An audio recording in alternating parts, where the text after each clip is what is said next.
nakwambia maisha ya kitambo yalikuwa somehow comic. Maisha ya kitambo yalikuwa na vituko ndani kiasi bana. Nakumbuka siku moja tulienda na shosho yangu sokoni anibaie uniform nikiwa standard 6. Nakwambia usiaienda sokoni na mtu kama huyo kwamba anaenda kununulia nguo ukatarajia anaenda kununulia nguo ambayo inakutoshea vizuri. Ati nguo ambayo inakufiti vizuri natarajia anaenda kununulia. Wallahi usiaitarajia kitu kama hiyo. So tukafika sokoni, nikaona amechagua kishati hapo, anaispread vizuri hivi, anaiangalia vizuri hivi.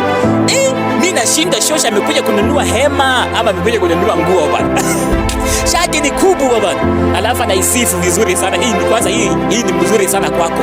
Ukiendelea kukua ndio unaendelea kutoshea. Kinyasa nayo Kinyasa nayo ni kubwa. Kwanza anachagua anakuambia ujipime. Unaambiwa ujipime nguo ambayo kweli hata yeye mwenyewe anaona huwezi toshea. Alafu anakuambia jipime bwana. Unajipima kinyasa inakwambia bana, I need 4 more people to fit in me. Ani unavaa kinyasa inakwambia nahitaji watu wengine 4 zaidi ndio wanitoshee vizuri. Na yeye ndiye anaisifu vizuri bana.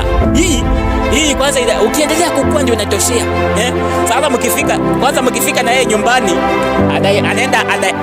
anaikaza hapa kwa kiuno. Hii huku kwingine inabaki huku inakaa kama rinda bana. Huku ndio anakaza ndio uweze kushike vizuri bana. So siku moja nikaenda na hizo uniform shule. Nikasimama karibu na fence. Nikasikia sauti nyuma, sauti ya deputy teacher huko nyuma ikasema, "Nyinyi, kujeni hapa." Mimi nikaangalia huku na huku, sioni tukiwa sisi. Mbona tunaitwa sisi twende bana? Na niko tu peke yangu. Kumbe ni hizo nguo nimevaa zinaonyesha kwamba tuko watu wengi bana. Maisha ya kitambo nakwambia.